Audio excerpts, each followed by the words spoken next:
MBBS in just 16 lakhs. Kyrgyzstan, Central America, Russia, Georgia. Orbit Global Education.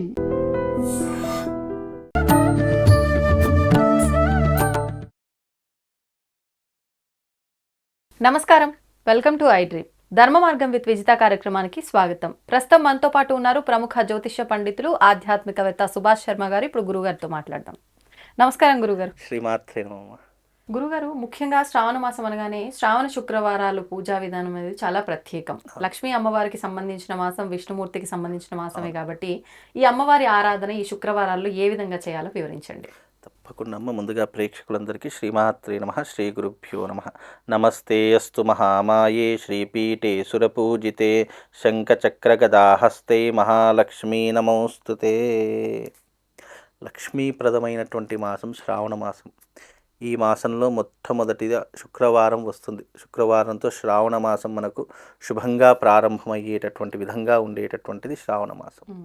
అయితే మనకు ప్రతి ఒక్క శుక్రవారం లక్ష్మీప్రదమే కాబట్టి ఇప్పుడు వచ్చేటటువంటి మొట్టమొదటి శుక్రవారం పుష్యమీ నక్షత్రంతో కూడుకొని వస్తుంది.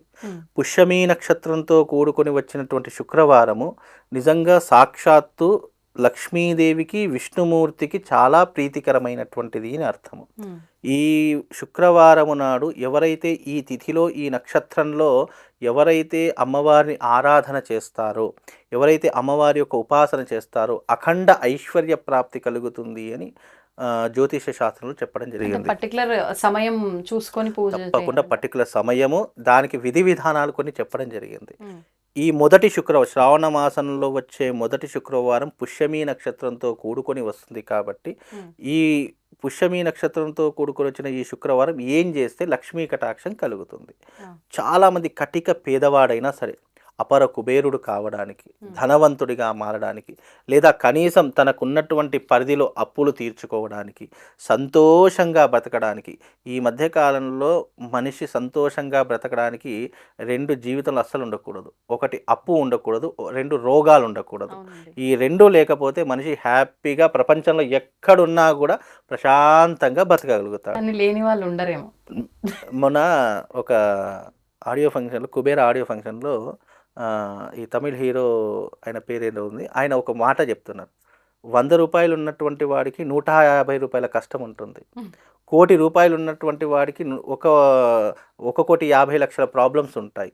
అంటే మన దగ్గర ఎంత ఉన్నదని కాదు, మన దగ్గర 100 కోట్లు ఉంటే తప్పకుండా దానికి మించిన ప్రాబ్లమ్సే ఉంటాయి తప్ప. చాలామంది అనుకుంటారు, అబ్బా వీడికి కోట్లు ఉన్నాయిరా, వీనికి ఏం తక్కువరా అని అనుకుంటూ ఉంటాం. కానీ వాని దగ్గర 100 కోట్లు ఉంటే దాని ప్రాబ్లం 150 కోట్ల ప్రాబ్లమ్స్ ఉంటాయి వానికి. అందుకే ధనం అనేటటువంటిది ఎట్లా ఉంటుంది అని అంటే కనుక మన దగ్గర ధనం ఉండడం గొప్పతనం కాదు. ఎవరి దగ్గర చేయి దాచకుండా 1 రూపాయి అప్పు లేనటువంటి వాడు అత్యంత సంపన్నుడు అని చెప్పి శాస్త్రం చెప్పిందట.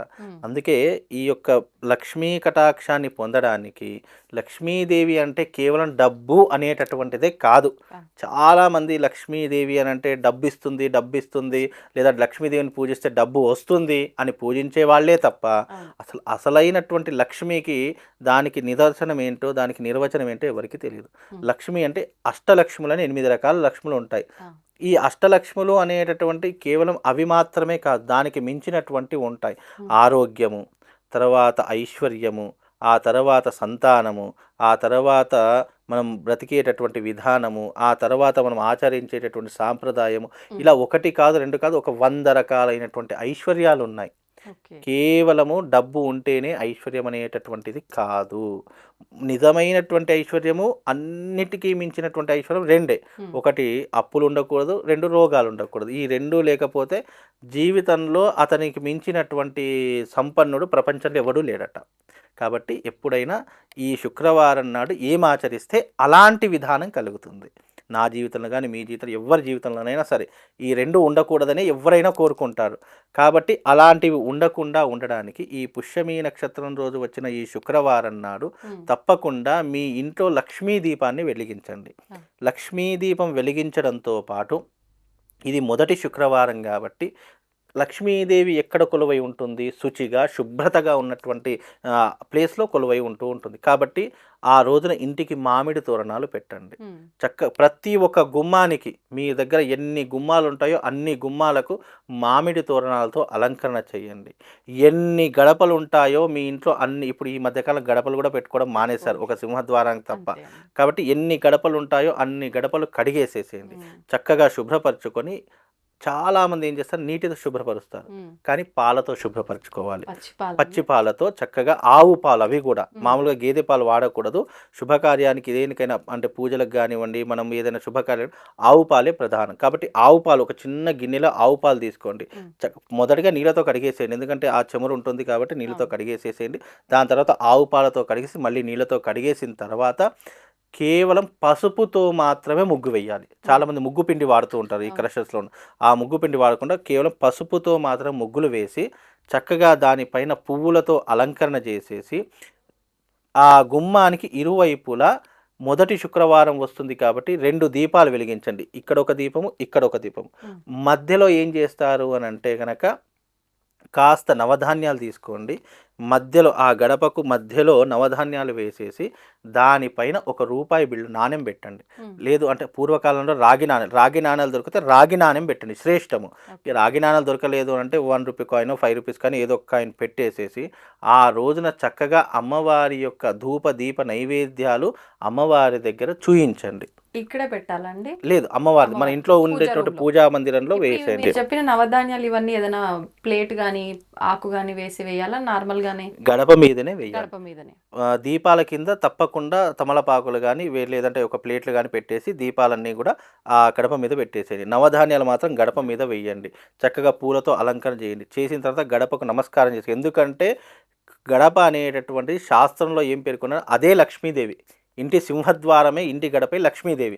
లక్ష్మీదేవి రావడానికి సూచిక ఏంటి అంటే ఈ దీపకాంతులు.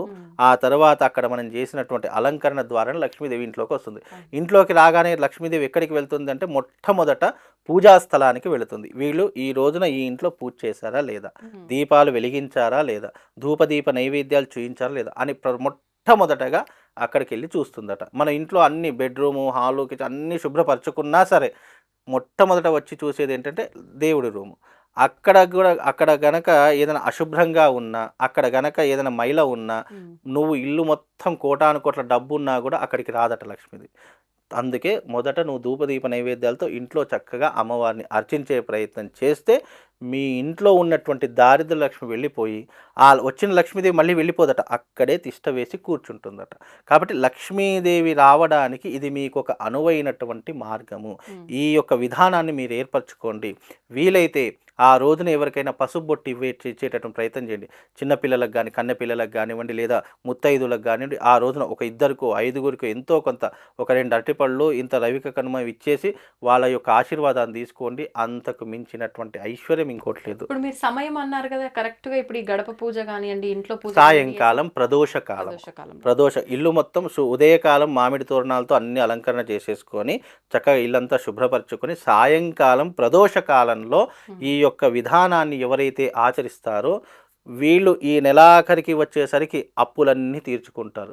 గోల్డ్ లోన్లు ఉన్న వాళ్ళు గోల్డ్లు మళ్ళీ బంగారం ఇంకోటి ఏంటంటే దీంట్లో ఆశ్చర్యము, బంగారం ఎవరికైతే తాకట్టులో ఉంటుందో అలాంటి వారు కూడా బంగారం విడిపించుకోవడానికి, మీకు ఐశ్వర్య ప్రాప్తి కలగడానికి కూడా ఈ యొక్క పూజా విధానం ఉపయోగపడుతుంది. ఈ రకమైనటువంటి పద్ధతిని చేసుకోండి. పుష్యమీ నక్షత్రంలో చేసినటువంటి ఫలితం ఏదైతే ఉంటుందో అది అనంతంగా మారి మీ జీవితాన్ని తప్పకుండా మార్చేటటువంటి ప్రయత్నం. ఒక్కొక్క మనిషి జీవితంలో మనిషి యొక్క జాతకం మారాలి అంటే తిథి, వార, నక్షత్ర, ముహూర్త, యోగ, కరణాలు ఇవన్నీ కూడా సమృద్ధిగా ఉన్నటువంటి రోజున ఏదైతే మనం పని మొదలు పెడతామో అది రెట్టింపు ఫలితాన్ని మనకు అందజేసేటటువంటి గొప్పనైనటువంటి విధానం ఈ పూజా విధానం. ఈ రకమైన విధానం మొదటి శుక్రవారమేనా, మిగతా శుక్రవారం? మొదటి శుక్రవారం. ఎందుకంటే నక్షత్రంతో కూడుకున్నటువంటి విధానాన్ని బట్టి పూజా విధానాలు చేంజ్ అవుతాయి. ఇది పుష్యమి నక్షత్రంతో కూడుకొని వస్తుంది. 25వ తారీఖు శుక్రవారం వస్తుంది కాబట్టి 25వ తారీఖు రోజున మీరు ఈ విధానాన్ని పాటించండి. దీనివల్ల ఎలాంటి ప్రయోజనం కలుగుతుందంటే అప్పులు క్లియర్ అయిపోతాయి, డబ్బు రావడానికి మీకు అనుసంధానం అవుతూ ఉంటుంది. అలాగే మీ జీవితంలో మీకున్నటువంటి గృహ సమస్యలు ఏవైతే ఉన్నాయో అవన్నీ కూడా తీరిపోవడానికి కారణమవుతుంది. మీరు పూజలు పునస్కారాలు చేసినటువంటి పుణ్య ఫలితం అంతా కూడా ఒక్కరోజు ఖాతాలో జమ అయిపోతుంది.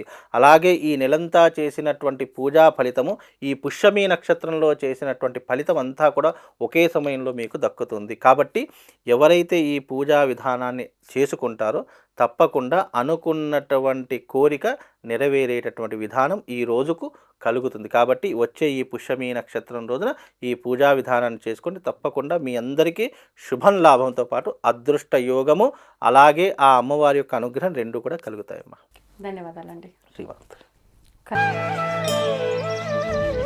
దీన్ని తవ్వండి, తవ్వుతూనే శివలింగం. పరమాత్మకు జీవా సరే దాన్ని అట్లా కప్పేసేయండి, చూపించదండి. Krishna is there.